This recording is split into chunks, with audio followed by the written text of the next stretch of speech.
there's a big difference between being active and being busy. I feel that busyness is a complex, a psychological complex that comes over you, not because you're doing too much, but because of the way you're imagining your life and the world Yeah. around you. So you can be very active in your life and be empty. You can do it. You can bring emptiness into everything you do, but still be very active. But if you're busy and feeling overwhelmed by the busyness, that sounds to me like something that needs to be emptied out a bit. Mr. Thomas More. I want to call you Sir Thomas More, like a knight or something. I'm so honored to have you on Men This Way. I'm happy with Sir. Okay, good. It feels right. I mean, I don't have opportunity. This is a great tragedy, I think, of our age. I don't have opportunity, like many men, to really be in the presence of, to be in conversation with true elders. And it just naturally, it feels good in my body to want to say, sir. You know, just so you know, that feels good to me. Excellent. It feels honoring. It feels appropriate. It feels right. I understand. Yeah. Well, again, I'm truly honored to have you on. And again, I want to say Mr. Moore, but I'll call you Thomas. And here's where I'd like to start. You know, Thomas, so I got your book, Care of the Soul, right? Was that your first book? No, but it was the first one that anyone read. Yeah. It was the breakthrough book. Yeah. So, you know, I got that book in the early 90s. It came out, I think, in 92. Yep, 92. 92. And I was I was about 19. No, 92, I was, I think, just 18. I might have gotten it a couple of years after, but I was 19 or 20. And I very quickly, you know, and I know this more now in retrospect, I couldn't access it. You know, I think of Rilke's "Live the Questions" quote, you know, try to love the questions themselves.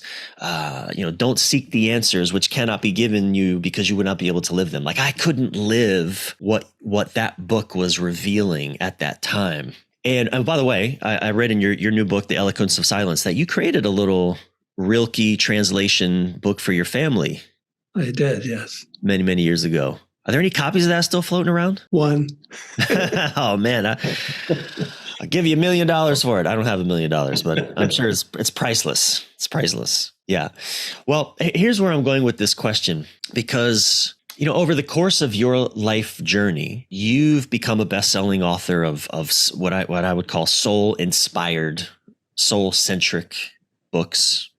You are a true wise elder to the world. You're a man that countless people look to for inspiration. You've been a university professor, a Catholic monk, a beloved and respected psychotherapist, and probably a million other amazing things. But I'm curious to know a bit about your youth. What significant experience or event or influences really laid the foundation for the profound journey you have embarked upon to becoming, you know, all that you have become and the man that you are today?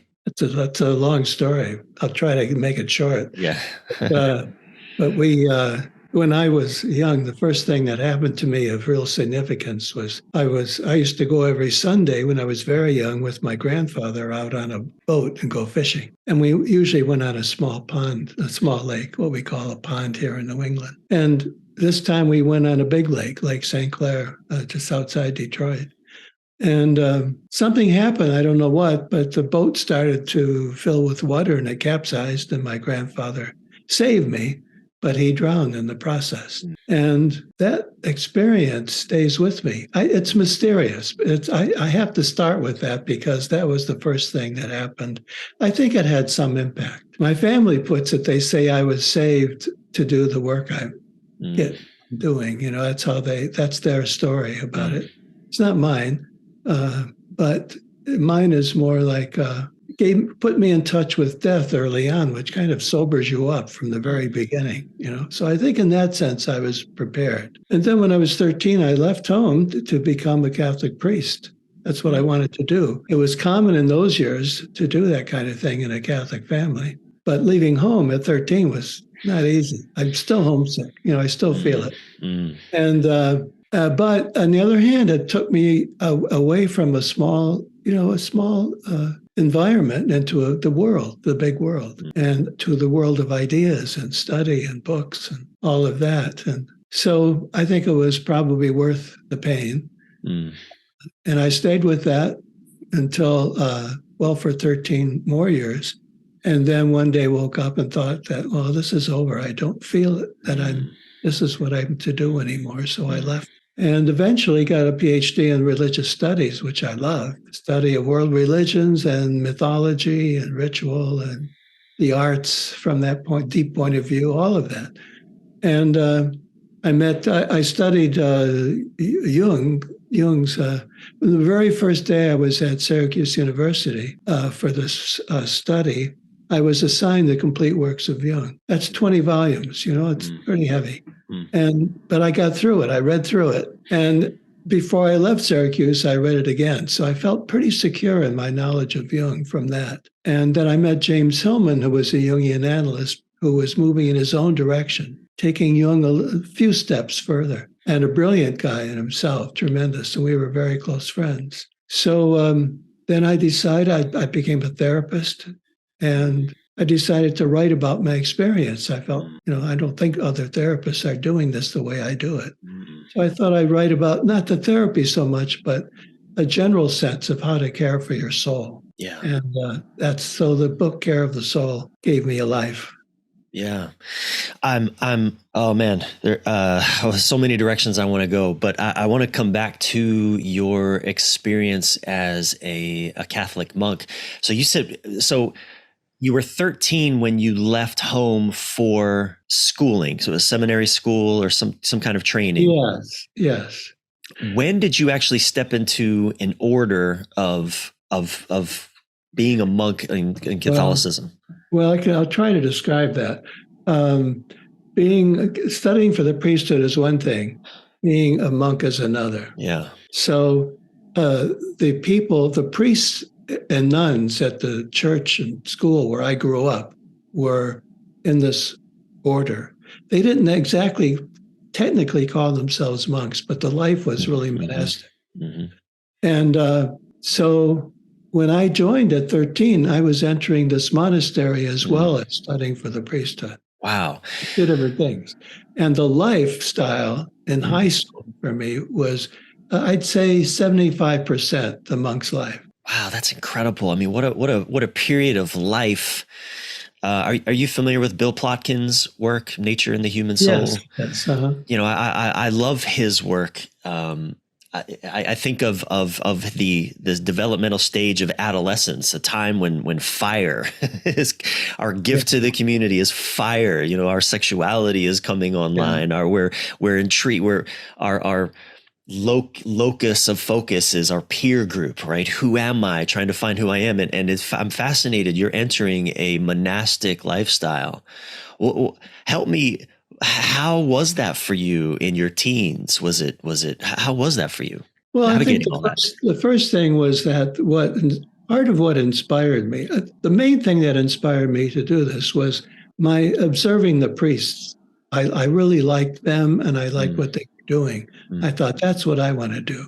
So I was really fired up by that. And then the young men that I liked in my school, many of them were going off to do the same thing. And I wanted to share that with them. I figured these are the best guys I know, and they're heading off to do this life. And I thought I want to do that too. So I was fired up, and my parents couldn't talk me out of it. They tried, but they couldn't. They did try? Did your father, what role did your father play in all of this? My father was not as strong as my mother in this particular moment. He's very strong in my life, but in this particular moment, I think he wanted to just support. He always supported me, what I wanted to do. And I think he had some concerns, but he didn't, it wasn't so strong. My mother was really worried about me going off at that age. And she said, that's fine, but why don't you wait till you finish high school? And I couldn't imagine waiting 4 years. I really wanted to do that. Wow. So I'd say my dad was always supportive of me. He was a wonderful man, and he didn't object himself. And he supported me all the way. I mean, verbally, consciously supported me. Mm-hmm. So, when I was around that age, I think at 16, I graduated high school. I just turned 17 within days of graduating high school. And then I went to a very technical college, Air Force. I got a scholarship for the Air Force, and they paid my way. It's about 5 years at university and then 5 years active duty. So I led a bit of a monastic lifestyle, but through the military, through the discipline, the rigid structure. Even women. I mean, at my college I went to, men outnumbered women 5-1. There was a lot of abstinence forced in my situation. I didn't sign up for it. I didn't know what I was signing up for. But I'm curious, how did that experience then? I mean, it's such a what's the word I'm looking for? Like a really special, unique time in a person's life, that adolescent stage, early, the onset of adulthood. How did that help you? What did you learn in at the monastery, in that experience that helped begin to mature you into manhood, if it did at that time? Well, my dad told me once that he was very slow to grow up. And it's true. He died at 100, and he was like a kid in some ways, even at 100. He had this strong youth spirit in him. And I have it too, and I had it then. So I was like a child. I didn't know what I was doing. I feel when I look back on it, when I look on the long stream of my life, that was very unconscious, that part of my life. But it was full of, I've pushed in some direction, it seems. I was moving in the direction, but I had no idea what I was doing. And when I got there, I learned to love to read and to study. Study is a big part of the monk's life. And I learned to really love to study things, not things I didn't like. I only wanted to study things I really enjoyed and had a feel for. But I really learned that. Like even now, I still have my books with me close by. And that's something I picked up right away in the monastery. Another thing I picked up, I think, was an appreciation of different kinds of men. We're talking about men here. It was an all-male environment, and there were so many different kinds of people there. And I got close to them. I don't remember having any trouble with any of them, really. They were wonderful people, wonderful men with me. And but they were all individuals, strong individuals. And some of them didn't, rub the people in charge, rub them the wrong way. They didn't look like real candidates for what they had. So they left one by one. And I think I started with a class of 35, and after 4 years ended up with maybe 10. So, it was a process like that. And I learned a lot about, as I say, the different ways in which men are. And I loved it. I loved them. I enjoyed it. And but I was sort of innocent, and I don't think I saw some of the things going on. My eyes were shielded from all that, and I just plugged ahead in my own. That's so fascinating. Now, see, I had a very direct, almost opposite experience. I mean, going into the military, going into a university, a male-dominated university. I came out of that experience at 26. I wasn't conscious of this, but I hated men. I came out of that really not liking men, or at least not feeling safe around men, not feeling like I could be myself around men, not respecting men. I had so many judgments of men coming out of that, my from 17 to 26. Oh man, I was mad at the world. I was mad at God. God was a man as far as I knew, and screw that guy. What are you up to here, buddy? What are you doing?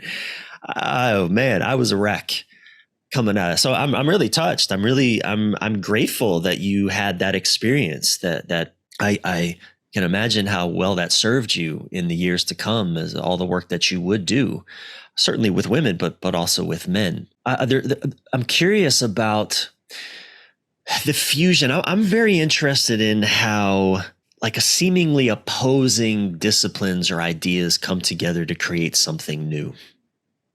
And you, over the course of your lifetime, I said this earlier, you've been a Catholic monk, a university professor, a psychotherapist. How have those three disciplines like merged inside of you and shaped how you view and approach the world? There's one more I should add. When I was in my 20s, I was known as a musician. That was my That's identity. right. Yes. You So have a degree in musicology. I do. I've, I studied music that way, and I studied composition mainly, and I loved that. I loved that Yes. approach to Yes. music, and so um, that's been a big part too. Yeah.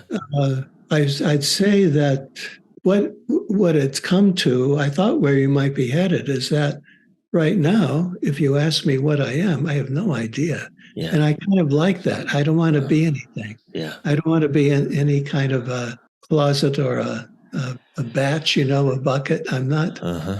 I don't really fit in any way. I do psychotherapy. We call it that. I understand it in its deep original terms, what that is. Mm-hmm. And so as I do therapy and as I teach and lecture, I'm also always a musician. I am always a psychologist and a theologian. And so all of it fits together. And I really don't know what to call myself. I don't know really. Well, it's such a beautiful segue into Emptiness. I mean, the book that you've just come out with, I think in the last few months, right? It's just released. Yes, in May, last month. The Yeah. Eloquence of Silence, Surprising Wisdom in Tales of Emptiness. I took this to a men's retreat that I just went on for my men's group. I've been part of a men's group for 4 years of just, beautiful, strong, thoughtful, sensitive, intense and opinionated, we're very different men. I love my brothers and I don't agree with them on many things, but it's a beautiful container that we get in and kind of do respectful conflict and love up on each other. And it's a beautiful thing. And I brought your book to a retreat we had recently in Sedona. And I read some of the passages from your book, and what you just shared about these aren't necessarily the words you just used, but I not wanting to be labeled anything, not wanting to be known as like, this is what I am. I'm something, okay. Men love freedom.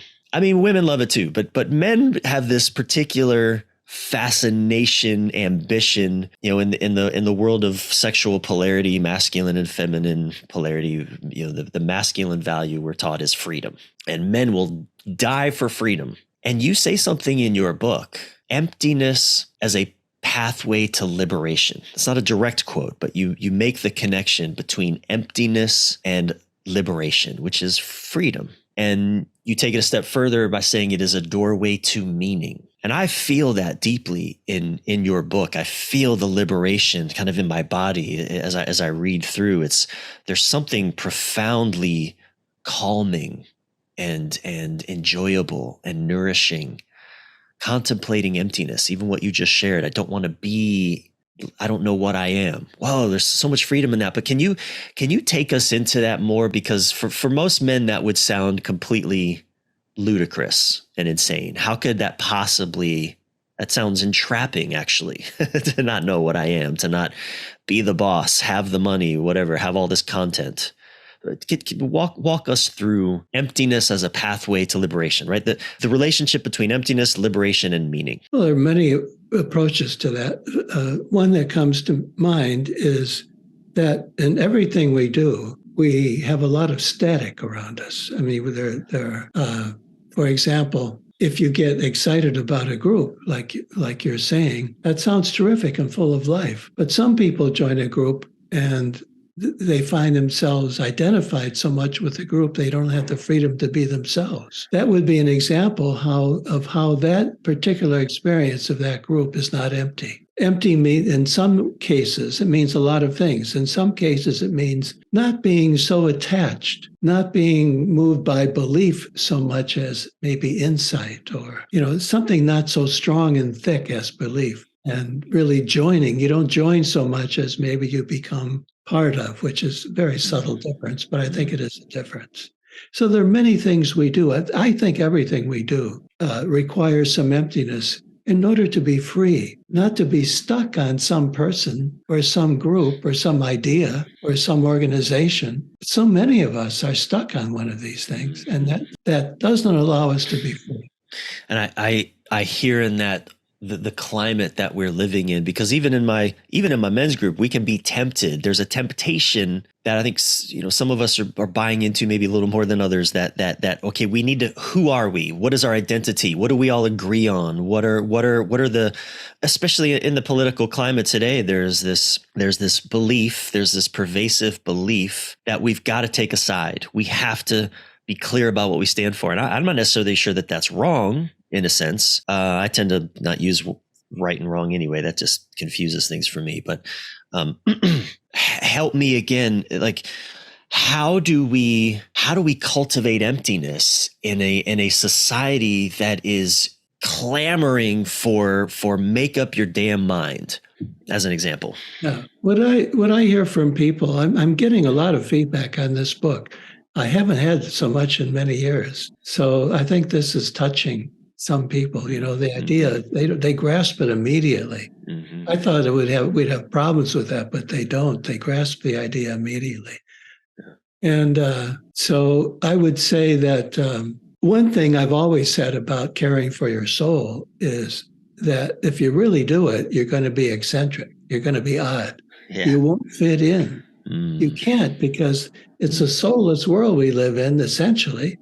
Not entirely, but to a large extent. And how can you adjust to that world and be part of it and still be yourself? You can't. So there has to be some tension between you and the world around you. And maybe they won't get you. And as a writer, I feel it, if they don't, I really put myself into the books I write. And in the last few that I've written, I really did I thought I did a good job. I think the books are good, but no one has read them. So I have this struggle with the culture I'm in, because I feel that I'm living in a world that's separate from that. And I've had a following the whole time, but I mean, generally speaking, the world doesn't get it, doesn't get me, or maybe, I don't know. At any rate, I think that what I have to do is keep being myself, which is to be a bit odd. I really see myself as odd. I feel myself as odd. I'm not. That's not a throwaway sentence. It's something to say to people who want to be free. You have to see yourself as not really fitting in. If you fit in, you're in the wrong place. There's a problem with that, and it's the same with this idea of emptiness. If you fit in too easily to organizations or to the culture you're in, that means you probably need some emptiness. You got to let go of some of it. That's part of emptying, to let go. Just say, okay, I've had this identity for a long time. I've joined this group for a long time. It's time to say go. I'm not going to do it anymore. Yeah, you use a term in your book, empty marriage, an empty marriage. And I was really struck by that passage because I specialize in relationship coaching. I've been working with couples for about almost 10 years now. Wow. And I'm married myself with my wife for 8 years. She's a marriage and family therapist and does relationship coaching as well. So I'm steeped in that work. And take us into empty marriage, because a lot of people will immediately hear empty marriage and they'll think that what a horrible thing. There's no love there. There's no there's no connection there. They're not having a good time, etc. Yet you turn that on its head. Take us into that. I think, first of all, just as a basis, you have to understand that the word emptiness, as I'm using it, comes from Zen Buddhism and from Taoism, where it's a principle, a spiritual principle. And it's a highly defined idea. There are long books written about it from centuries ago. So what I'm doing here, I'm not talking about the modern idea that life is vacant or doesn't, where you feel that you're empty, you don't have, nothing is happening. That's not it. That's more the symptomatic form of what I'm talking about. They're related, actually, but that would take us a while to get to. But this idea of marriage, then, seems Hillman used to talk. My friend Hillman used to talk when we gave lectures together. I remember very well being in New York once, lecturing at a church. He was talking about Aphrodite, and I was talking about the Marquis de Sade. And it was odd to be talking about these things in this church. But he gave a talk where he was on fire trying to say that relationships and marriages are in the wrong place when they are based on a fusion of the people. That was his word, a fusion. It's like we're too tight. And we imagine marriage to mean, okay, I give myself everything to this other person and I'm identified now that way. And he thought that was the thing that was really interfering with happy marriages. Now, if you take that idea at least somewhat moderately anyway, a fusion in marriage then needs some space, emptiness. It needs some space. It needs we have to be able to see that when we marry somebody, that part of what we're doing is we are giving this other person the space to be who they can be. So we're giving them an empty space. We're giving them emptiness, which probably other people haven't given them. I bet their parents haven't given them much emptiness. Parents don't get that yet. I hope they will one day, but that's not part of parenting these days. So I think when it comes to marriage, people automatically think, well, I'm getting into something where I won't have any space. And there's a passage in my book from the Tao Te Ching about having windows and doors. Yes, I loved that. I loved that passage. Yeah, I like it too. I've been living with that for a long time. So that's what I'm saying. It's okay, give some windows and doors to your partner. Make sure they have a door to be able to get away from you for a while, or to get away from your expectations of them, or your demands on them, or your ways and habits, or whatever. Understand they need a door. 100%. I'm laughing. Just yesterday, my wife has started a new fitness regime, which she's really lit up about and excited about. And she's tried to take me with her to the gym a few times and do the workout together. And I go to the gym. I'm into my own fitness. I want to be healthy, all that. But we're a disaster together when it comes to trying to do these kinds of things together. We just move through stuff very differently. Even we've tried to work together. I mean, we're in the same field essentially. We've tried to create things together, and look, it's magic when we create it, but it's torture moving through it. And even so, just yesterday we decided, look, we're never going to work out again together. It just doesn't work. We need the space. She needs, I love how that language of the door, the window, to leave and go do her thing, free from whatever challenges I might bring to her experience if I'm, fused with her. Efficiency and doing things together would say we should work out together, but it's not good for our marriage, actually. And so, that's one thing she and I think have done really well. Even when we travel, we're going to Scotland for 3 weeks this summer. We go to Ireland often together, and I will, there are days where I'll just take the car and I'll go, and she'll stay at whatever hotel or bed and breakfast, and she'll have a day to herself. I'll have a day of adventure that she wouldn't want to go on, and I wouldn't want to stay at the hotel. And it's really so healthy for our marriage. And also, Thomas, I'm aware too, emptiness of thinking I know what is going on here.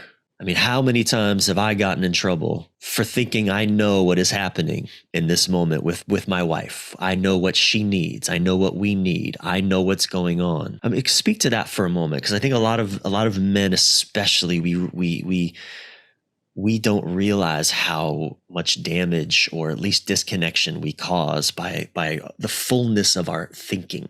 Yes, there are several passages that I might mention just for people listening to us, that Please. This book is a collection of 30 stories and passages from writers about emptiness, different aspects of emptiness. And I make a comment or a reflection on it. I don't explain it. I just have a reflection on it. And so many of these passages that I chose for this book are about an empty mind. because that's really something that's important to us. For example, there's one I like. I don't know if other people will enjoy it as much as I do. Samuel Beckett, who's a wonderful playwright, Irish playwright, who wrote Waiting for Godot, but he also wrote this book called Murphy. It was a novel. And it describes this main character as having that his mind was a hermetically sealed sphere. And it's kind of a funny, it's a comic view of this person. And he describes him pretty much as having an empty head. And I use that as one of my stories or passages because I like that idea that we have to know our own ignorance. That's something else that was taught by a theologian I love, which is Nicholas of Cusa. And he wrote a book called The Idiot, which is interesting. This is in the 15th century. He wrote a book called The Idiot, saying that that's what we need to be. We need to be idiots in a certain way. We have to know what we don't know and don't pretend that we know more than we know, and really be comfortable with our ignorance, and be able to say, oh, I don't know that, an answer to a question. I don't know the answer to that. Or I don't really know what's going on here. I think that's a good statement to begin to make a couple. You could say, instead of launching right into what's wrong with what the other person, you could say, I don't know what's going on here. So I guess I'll have to just explore that and dig into it and see what's happening. It's so, yeah, my wife, she loves it when I say, I don't know. I mean, loves it. She lights up because my sickness is knowing, thinking I know.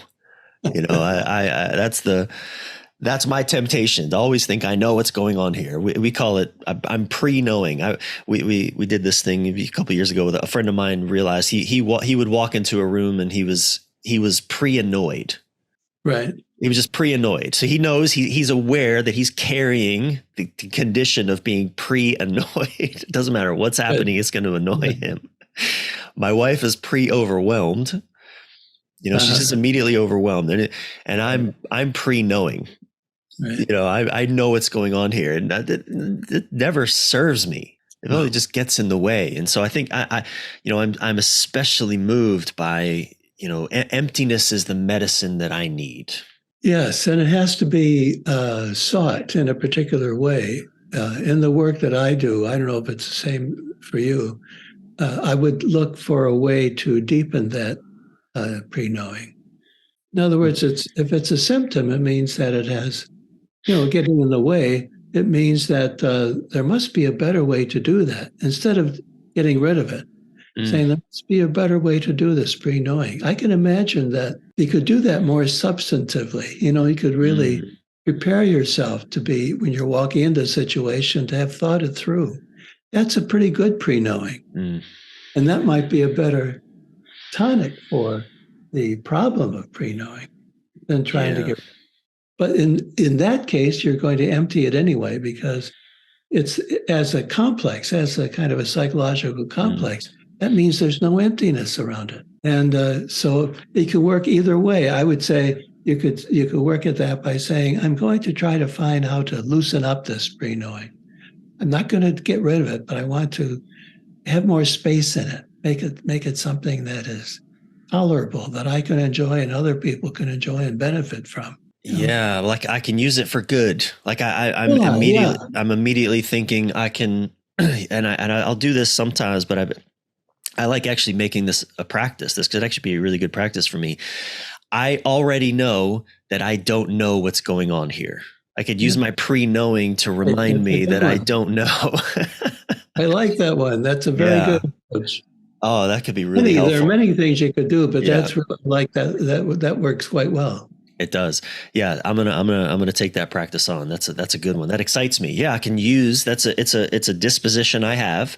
Let me use that in a way that serves. So that's great. That's helpful. Thank you. There's a story.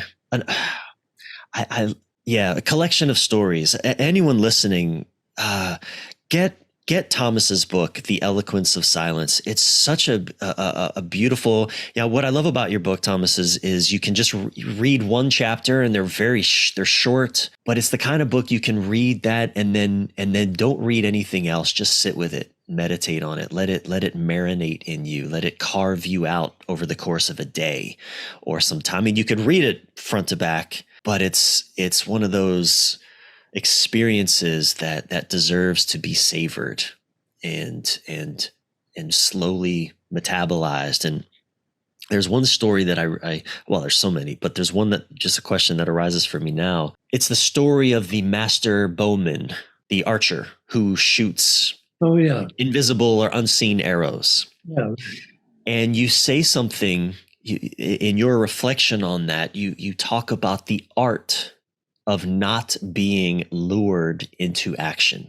Oh, I love that. That really, in a world where we're all exhausted, I'm exhausted. I read not long ago that the average age of burnout is like 32. Oh my gosh. That's insane. Because we're just getting started in our professional careers at 32, but most of us are burned out by that time. I'm 49. I'm tired. Yeah. I'm tired. But the art of not being lured into action. Please say more about that in this culture within which we're obsessed with action. What are you pointing at there? Yeah, there's something about modern life. I think it has to do with the pragmatism and the literalism of our technology and scientific way of looking at things. That when you see a problem, the first thing you have to do is solve it.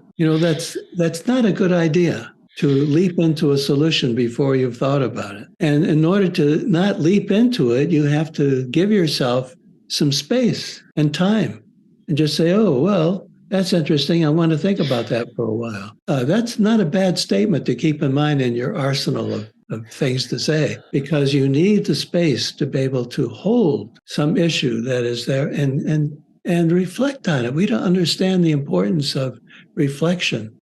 Just this common idea of counting to 10, it means, okay, don't immediately leap into a solution. Wait for a while. You may not even know what it is you're trying to fix. And maybe it doesn't need fixing, and maybe it needs a much wiser kind of fixing than you think.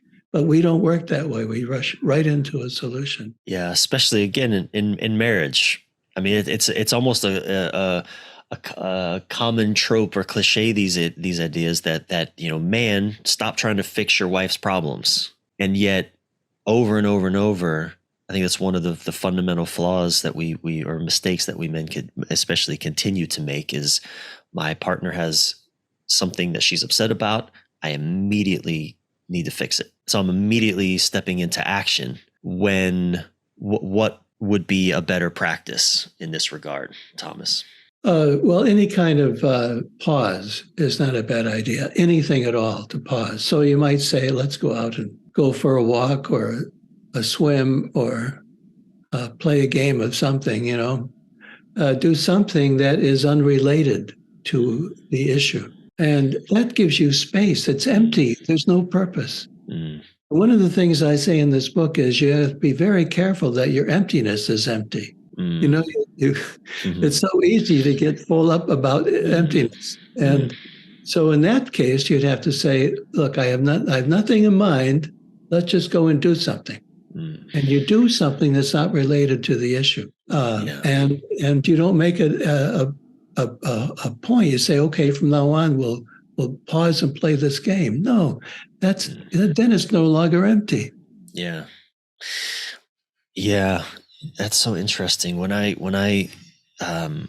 I've worked with couples, I realize that what I'm really helping couples do is not solve money issues or sexual issues or childcare issues or even arguments. I'm helping them connect. I'm really just helping them. At the core of it is helping them learn how to create and maintain or come back to connection when they feel disconnected. Like that's at the core of it. And one of the things that when I give them connection practices, I always tell them it's not productive time.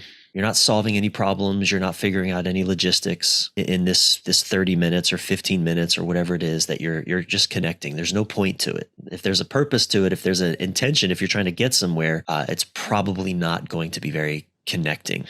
And so I love the invitation to invite emptiness, to cultivate emptiness, Yeah. even in the relationship. And it doesn't have to be absolute, like, oh, I have to have an Right. empty relationship. What is that? No, Yeah. it's dosage is what I like. You put a dose of emptiness. Uh-huh. You inject a little emptiness in what you're doing. Uh-huh. You don't have to have a revolution in your life. Yeah. We can't do that. It doesn't work. But we can take a little bit of emptiness and say, maybe I could just relax and just not do anything for a minute, even though I'm compelled to do something. I want to fix this relationship. I want it to be better. What if you just sat there? Like, I think it's what you're saying.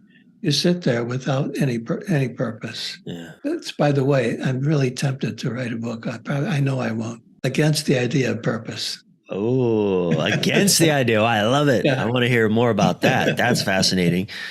Can you just say a few words? Summarize that book for us. I think that purpose is a very spiritual idea. See, spirit is great and it's wonderful in relation to the soul, but it's different. And spirit tends to like perfection and having solutions to things. The soul just lives, just sort of lives, just there. And it's life, it's alive, but it's not aiming for anything at all. It's just there. Mm-hmm. Home is the best example of soul. You go to your home, you're not doing it really for a purpose. You're not going home for a purpose as much as being home. Mm-hmm. So if you can do that, the purpose is more coming from another place. And I guess it has its point. You can see the point of it. But really, you don't need that, especially the emphasis that you hear around in certain quarters of how important it is to have this purpose. Seems to me that what's much more important is to read the signs and to listen for voices of inspiration, to be able to move as a listener rather than someone who has a purpose. That's a kind of a forceful thing to resolve your purpose. But what if you're someone who is so composed that you can sense this is a time to move to a different locality.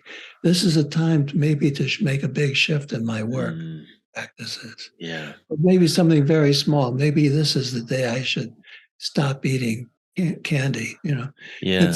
It's paying attention to those. I think those voices guide us. And so listening to me is much more important than having a purpose.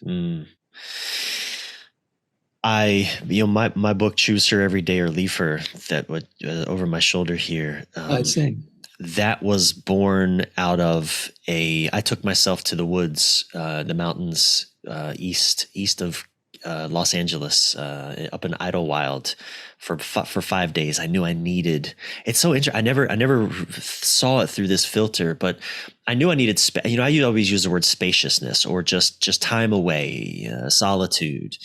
But in this particular trip, I did a kind of a mini vision quest. I would take myself to the woods and just sit in one spot for 3 or 4 hours, not journaling, not writing, not reading, not distracted in any way, just sitting there, almost forcing myself to be bored. And because I've done longer vision quests in the past, but the idea, like the clarity rushed out of me in that practice.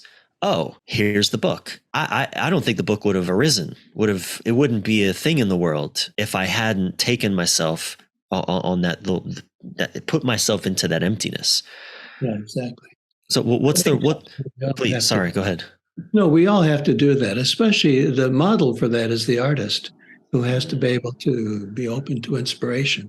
As a writer, I feel it's essential to be able to be available for inspiration. That's what Emily Dickinson says. You have to be available for the heavenly guest when he comes.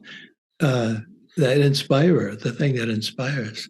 So, but there's a difference then between going on what is, full of like, big orchestra vision quest and having your own trip into the woods. Yeah. You don't have to make it into something. When you make it something, it's not, maybe it's not empty enough. Yeah.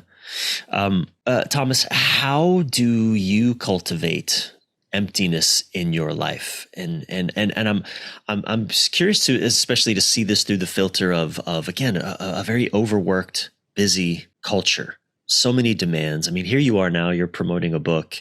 You've been surely you're busy in your own way throughout your lifetime.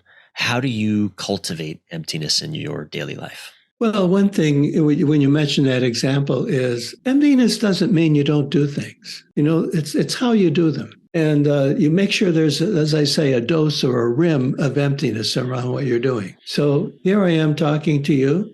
Yeah, I mean, I have to carve this time out to be with you today. And I have to say no to other people that want me to do various things. I really like the idea of, I really like talking to you. And this is something I want to do. It's not a burden, and it's not artificial. It's me. It's what I do, and I'm very happy. I decided years ago that I was going to really get involved in promoting my books. I was going to get involved in that. I wasn't going to sit back and wait for other people to do it. I was really going to do it, and I wasn't going to feel above it or anything like that. I was going to really get into it.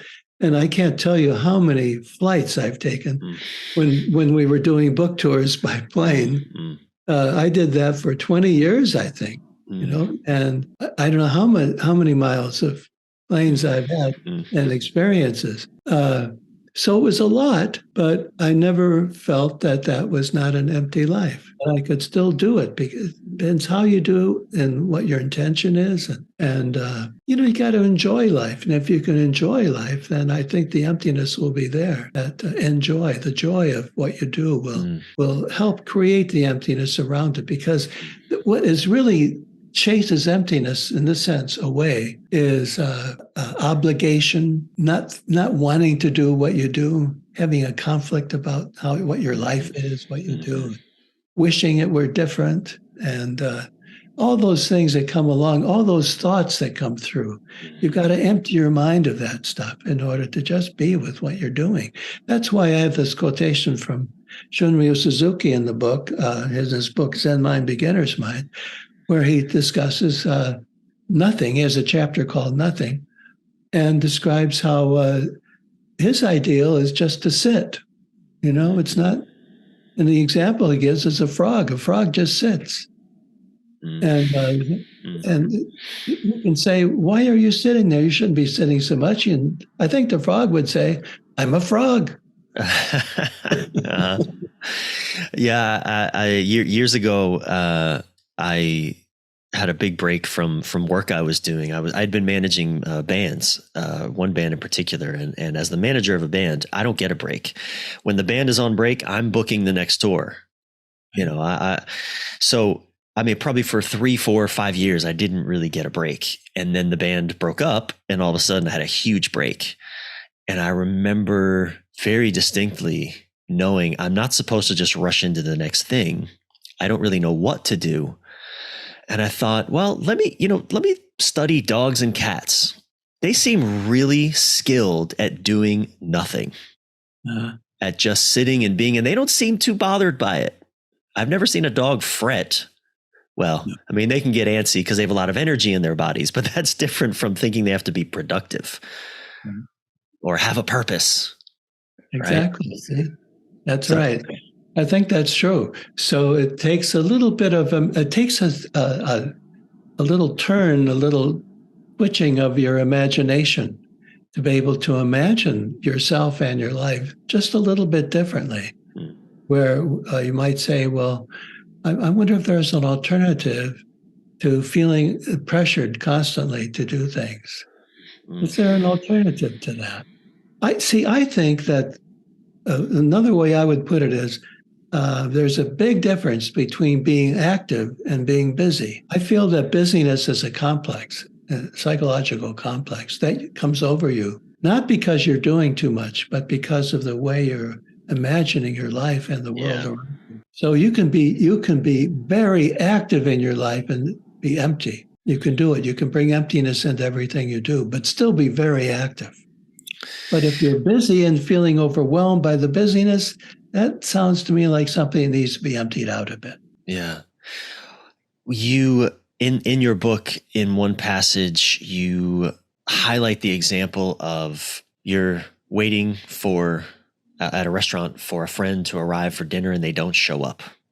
Most of us, our initial reaction is to be annoyed, be upset, be frustrated, need to do something about it, tell them, never talk to them again, whatever it is, whatever that we have to, it's like we have to fill that emptiness with a reaction or some course of action that, maybe isn't that helpful or skillful. And I love that you call that to our awareness that this is because life is showing up with empty moments constantly. And I think that's a great gateway for us to cultivate emptiness. Even, I have some friends that have young children, babies, and man, their lives feel anything but empty. But at the same time, there are hours that, like, a friend of mine will sit with his newborn daughter, and there's not a lot going on that he can do. And right there is, I think, a gateway. What do you say about that? A gateway to a practice or an embrace of emptiness. Yeah, I like your word gateway for it. What I'm thinking is that this whole book of mine was based on my observation over many years that the spiritual traditions interested in emptiness would focus on a very concrete object that was actually empty, like a pot might be empty. And there's this great story, I think, that I have in my book about the ring on your finger. Yeah. The person wants to have a ring so that he could remember the friend he's leaving. And the friend says, look, how about if I keep my ring and you just look at my empty finger, and every time you see that, you'll think of me. It's like incorporating emptiness into your life. But it's like looking at the finger, the empty thing, inspires you to imagine and have a gateway to a more substantial kind of emptiness. Yeah. So what I'm saying is, okay, you've agreed to meet at a restaurant, and I've been in this situation. I bet you have, where you're waiting, and all you can see is this empty chair across from you. Yeah. Because nobody's there. Somebody should be there, but they're not, and so you just feel the emptiness of that chair. That is an opportunity to have a little meditation on a deeper kind of emptiness. It's like seeing the finger without the ring. It's like you've got here an image that's traditional. It's thousands of years old. You see an empty thing and you transform it in your reflection and in your imagination into this bigger kind of emptiness. And I think that is it's like a gateway. So it's maybe a little practice of being empty, and it's not acting out the thing of being angry, as you said, angry about your friend not coming. There's no need to be angry. We all have problems arriving at our destination sometimes. Life is busy, as you say, and it can happen. So there's no use getting angry about it. But it could be a moment of discovery of emptiness. Yeah.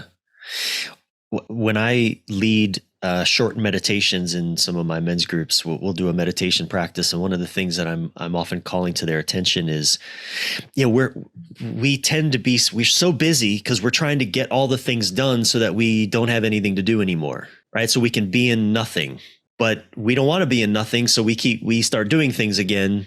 And it's like we can never escape our busyness because the very thing we're seeking is the very thing we're terrified of. And so in these meditative moments, I'll have men notice how good it feels to do nothing, to be in this moment. And I never know if anyone's really touching that place or if they're freaking out or what's happening necessarily. But it's like, go ahead, please. Could I just tweak that a little bit? Please. I think that it's great. It's like a first stage is to maybe find a moment of emptiness when you're really busy, be able to enjoy a moment. But that's a bit literal. So another way of doing it that isn't quite as literal would be to find that space, that emptiness, as you keep doing what you're doing. Yeah. What comes to my mind is, for example, for many years, I would, let's say, standing in line at a coffee shop. I'm not doing anything in particular. I'm just standing there waiting. And I would have this practice of and again, I'm seeing it through different eyes now, but it was, I would use those moments to just sort of find the stillness of the moment, or find like the empty. Again, I wouldn't have used this word before, but there is a sort of emptiness, a beautiful. Help me unpack what like a practice standing in line at Starbucks. How could I do an emptiness practice there? What would that look like, or what might it sound like? Well, you could, first of all, you could notice if you're impatient or if your thoughts are about what you have to do next. And that's making you unsettled. See, when you don't have emptiness, there's anxiety and there's disturbance. Addiction, the phone immediately comes to the face. Yeah, exactly. Nobody just stands in line anymore. It's always phone to face. One of the things we do with emptiness all the time is try to find anything that will fill it up. Yeah. Anything at all. Yeah. So sometimes people just eat because they're right. Something empty is going on around them, and the first thing they think of is to eat more, and that becomes a habit of dealing with emptiness. So the thing might be to I would say would be to stand in the line and notice where you're feeling unsettled and disturbed, and use that as your guide of what to do. Because I don't know what to say, just to give you, say to anybody what you should be doing. I don't know, but you could start that way easily. I think that's a good place. Yeah. Start with where your disturbance is, and go into that and say, well, I guess I'm generally kind of impatient. I want things to be done more quickly. Yeah. I wonder if I could slow things down. What if I just slowed my life down at this moment and decided that I'm going to take some time here. I'm going to be moving slowly right now instead of quickly. That might bring you some emptiness suited to that situation. Yeah. Well, yeah. So what I'm hearing in that is like notice the content, notice what's filling the space right now, whether it's my anxiety, my anger, my frustration, my angst to get going. Maybe I'm pissed at the barista for not moving fast enough. Maybe I've got my phone in my face because there's something to do and I got to tend to it. Whatever. I remember years ago, before phones, I'd go to the bathroom and I needed something to fill the space. I'd grab the shampoo bottle out of the bathroom and just read the shampoo bottle. It doesn't matter how many times I'd read the ingredients of the shampoo bottle. I would just read it again. Yeah, right. Now I can read the ingredients on every shampoo bottle in existence on my phone. It really has to be an intentional desire, I think, to cultivate emptiness. Yeah. You have to enter. That's what I think. That's what we're getting at here. I think is that emptiness is not a thing in itself, and there's no rules about it. Really, it's an individual situation you're in, and you got to see it. You just have to see your situation, and see maybe how you could empty it some. See, I'm using the word kind of in the way a Zen Buddhist, I think, might use it now. Where they just use the word empty to take away something from whatever it is you're doing and leaving a gap because without the gap, you're too anxious. And they would like you to live always that way, to live your whole life empty. So that's why so many people in this world chant the Heart Sutra, which I have put in my book here, my own kind of translation of it, which is, I think it's about, I don't know how many lines. It's about a page and a half or 2 pages to get it out in a book. And I think maybe in every line, the word empty is used 2 or 3 times. Wow. It's just trying to say empty this, empty that, empty this, empty that. And finally, at the end of it, just says, gone. Yeah. Liberation. I viscerally feel the deepest sense of freedom available inside. Not the pseudo freedom that I gained from having more money or status or a better car, a faster car, whatever. But the deepest sense of freedom in the moment, regardless of what's happening. So this idea of emptiness, then, I'm I'm a little bit hesitant to talk about it in just everyday situations. I think that's fine. And I'm really behind that. That's what this book is about. Mm-hmm. But the teachings, the ancient teachings of emptiness, really take it to a very refined place. I mean, a very highly spiritual place, Mm. a place about meaning, the very meaning of your life, and emptying. Like I was telling, I talking to some people recently about emptying their notion of God. That if anything needs to be emptied, it's God. Not to get rid of God, but to empty. Mm. So there isn't so much neurosis all around it. Mm. And that's true of anything. Family, Yeah.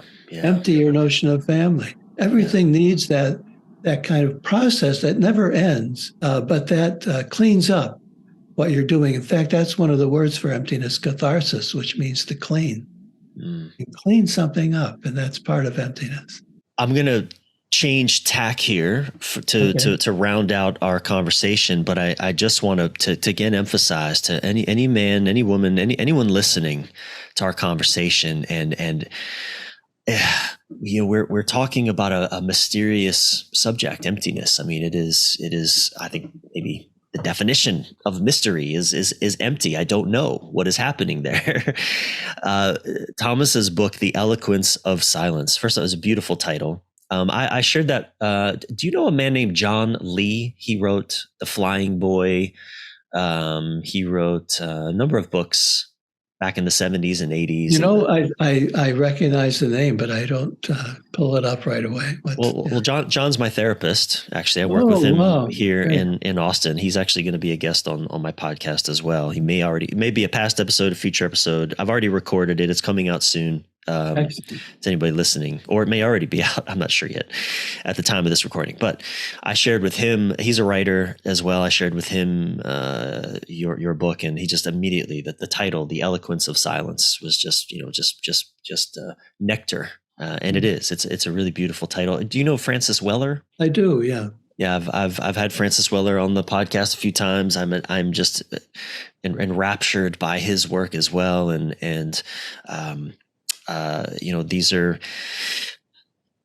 These are you, Thomas, you men are elders in a world of sadly too few elders, and so it's really a privilege for me to be able to have this conversation with you. And I implore everyone listening, get Thomas's book. It's such a beautiful and elegant and simple, accessible meditations, reflections on cultivating emptiness as a pathway to freedom, to liberation, to meaning. And at the end, we'll talk about where people can find your book. I mean, it's on Amazon. It's everywhere that they can get books, right? We'll talk about that again. But I want to switch tack a little bit as we round out, because again, I didn't coin this language, but there's a lot of olders, not many elders in people's lives and in many of our lives these days. And so I'm curious about some of your journey into elderhood, and I'd like a question that immediately arises for me is what's different about you? I mean, you're in your 80s now, is that right? 82. 82. Well, I don't know why this is a compliment, but you look great. You look young and youthful. I don't know why that's a compliment. I think it should be a compliment to say that you look like an elder. Anyway, but there it is. You look healthy and vital. We'll say that. I feel alive. Well, I can feel the boyishness. I love that boyish quality. I sense, I get that I am in the presence of a true elder, and maybe that's part of true elderhood is maintaining the boyish part of us that brings us alive. That's a profound truth you just said. A profound idea. Yes. Yeah. But I'm curious, I'm nearing 50. Things are changing for me. I'm not the same guy that I was even 10 years ago. Some fundamental things are shifting in very interesting ways. But I'm curious, what's different about you in your 80s than you in your 40s or 50s? Like what's present now that wasn't then, or perhaps the reverse? What isn't present now for you that was then? I think I've relaxed quite a bit. I feel, I feel a lot of things. Someone has commented on this with this book that I don't hem and haw. I don't say, maybe you should think this way or do this. I say, do it now. I feel my authority, and I feel, and that's part of an elder, I guess. I feel my authority, and not heavy, but I mean, I feel it's there in my work and in my voice and my writing. And I feel like now I can write without even thinking. I just can sit down. I don't have to worry about style or voice or anything. I just write. Yeah. It comes out. And that is different. And I really feel I've earned it. It's like it's been a long time coming to feel so relaxed about all that. And I feel very good in meeting people who are experts in what they do. I feel they're equal. I feel that we are people who have done a lot in our lives, and we have that in common. And I appreciate that. I have a different sense of the authors that I quote from history.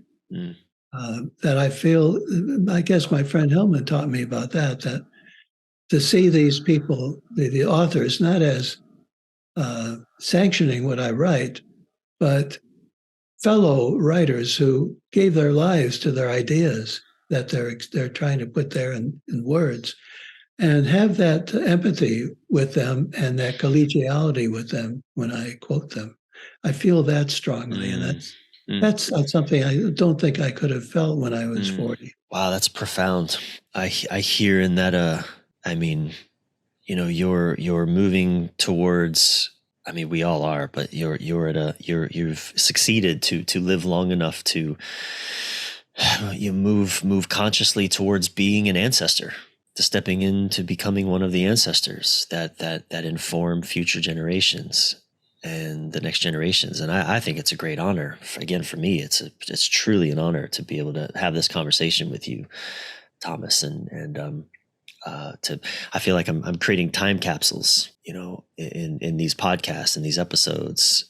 That, I hope that my children, God willing, or at least other people's children, generations will be able to hear these, refer back to them, and hear wisdom, perhaps, for what's to come. What do you think that I'm probably worrying about?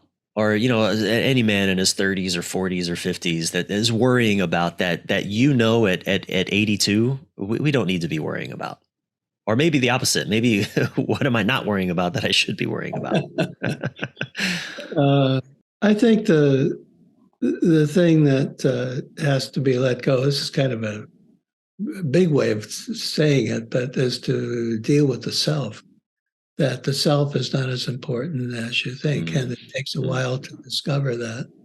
That really, you're doing it. You are reaching out to the world with your podcasts and other things, writing books. That's really important, to be in the world with who you are, so that you don't focus too much on the self. I think that's also something you can bring into marriage, where the self is not really so important. And there's one idea, this is a big idea, but I think I can introduce it now. Christianity uses a word for emptying called kenosis. And what it means is the emptying of the self.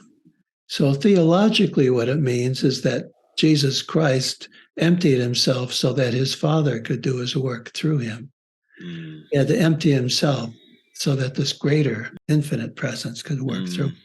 I think that applies to all of us, that we have to empty that self, so that life itself, or whatever you want to call that thing that inspires us, moves through us, and that we aren't doing our work nearly as much as some power of life is doing the work. And the more you can let that happen, the more effective your work will be, and the more satisfied you'll be with who you are, but you won't have much of a self. It's like when you're talking about, I really appreciate you're saying things like speaking to an elder and feeling it an honor and all that, and using the word wisdom. I can't take that too seriously. It's just not on my side. It's fine for you to do that, but on my side, it's like Yeah. The self is not so important. I never refer to myself as an elder, for Yeah. example, although some people do, but it doesn't have much meaning to me because I'm still in the process of Yeah. letting this stuff come through me, and I'm not much. Yeah. I'm not much in that process. But what I have accomplished is the possibility of letting something flow through me and go out to the world. And that is an art, and that is a skill. Yeah. When I'm living my days well, a prayer that I start off with in the morning is or it's more of a question, it's an inquiry, is what does life want to live through me today? And that when I'm in silence and I spend a few minutes just in silence and stillness and asking that question, what does life want to live through me today? Sometimes life wants me to take a nap, wants me to rest. Other times it wants me to be in this work, and that's you're yeah, I love that you're giving language to things I've been, I don't know, innately called to and in practice of, but I often don't really know what I'm doing or why it matters. But it Yeah, let me give you a little story. I won't comment on it. I'm doing a little work right now on Henry David Thoreau, whom I'm finding to be so wonderful. It's mm, wonderful, wonderful imagination. And one of the things he says, among many others, and they're small things that he says, that when you go for a walk, you go to the door of your house and you open the door and you walk. Don't ask which direction to go. Don't stop to decide which direction to go. Just walk. Go outside your door and walk and see what happens. I love it. I've one last question, and I hope that this isn't ending us on a down note, but I'm genuinely curious about your response to this, and especially given that you shared something earlier, right? You wrote Care of the Soul in the early '90s, and millions of people read that book, and you've written a number of books since, and not many people have read some of your recent books. Right. And I mean, look at the state of the world. I've always been an optimistic person. It's really hard to be optimistic right now for humans, for humanity's sake. And I'm doing my best to do my part to help, I don't know, humans maybe just think in different ways and expand consciousness, but not in the You're doing a lot with what you do. thank you. And I wonder, sometimes I experience the world as if like we're just riding a tidal wave to our collective doom. We're each doing our best to surf the wave and entertain ourselves, maybe entertain others, maybe say a few things along the way that make people think, but doom seems to be an inevitable outcome. I mean, it sounds such a dark thing to think of and say, but what say you to that? Do you feel like your work hasn't mattered? There's a beautiful passage where you quote your friend James Hillman about we are left in traces. I love that passage. A quote you say from is, I hope to leave traces of my reflections on human life in a slew of books and in the passing thoughts of students and friends. I hope to leave traces of my reflections. I love that. That's beautiful. Now, how do you orient towards the state of things and your part and etc. Do you hear my question in here, or my longing, what I'm Yes. seeking? It's almost hard to articulate. No, I think I know what you're saying. I think I do. Uh, one of the things I get that feeds my optimism is history, is where we're coming from. So I remember that again. I'm reading about Thoreau these days, and he was helping blacks coming up from the South go on the Underground Railroad and go through Concord to Canada. It was an important part of that railroad. And he was the most active person I've read in his biographers in his town. He'd put people in his house against the law, and then help them get to Canada, get on a train. He would go to the train, get on the train with them to go up. He was very active in it. Many people in his town were totally, absolutely, vividly against him. They thought he was totally wrong and that he was breaking the law and he should be caught, and they would threaten him, and he knew he could be beaten at best for doing this. And then this later, after he died, then his friends like Emerson, they had to deal with the fact that the Civil War was just looming and that the last thing in the world they wanted was like doomsday. So what I'm saying is that every period of time has its terrible clouds of disaster hanging over it. And people, like I'd say in the First and Second World Wars, who were writers and artists who were working. So I see that. I don't know if there's ever a period where we didn't have insanity all around us and leaders who were infantile, which is what we seem to have in many instances around the world. I'm thinking world leaders. So many are infantile. There are a lot of great ones, but there are also many infantile, dangerous people here in our country and in the world. And it's the way it's been. If you look and see in our history, the people that have been leaders in our country that were absolutely mindless or dumb, didn't know what they were doing. And it was a threat. So I think we have to understand that the threat is ours. It's very big for us. But we can learn from the past, other people, that we can be creative and we can be positive, and we can our optimism comes from life itself. Yes, we can destroy our planet. That can happen, but we still can be optimistic about life as we live our life, our version of humanity, our own personal lives. I think that can be a source of optimism. Yeah. Thank you. That it feels just, again, deeply calming. I think what so many of us are missing without true elders is we're disoriented, we're misoriented, we're oriented towards things that don't matter or don't serve. Yes, that's true. I think it's one of the great gifts to just be in conversation, right? Conversation with an elder. I'm embarking on a series that I'm calling for this podcast. I'm calling Conversations with Elders, and this is certainly one of those. So it's very orienting to, in a deeply satisfying and fulfilling way, to be in conversation with you, Thomas. So thank you for spending this time with me. Would you finish by sharing one of the teaching stories that you kind of most stands out for you? I love your stories of Nasruddin. I'm familiar with that teaching device. There's one there that I could find. Let's see. I just have to look for a minute to see where it is. There's one about. Did you read the one about tigers? The hunting tigers. Yeah. Yeah, I did. I like that one.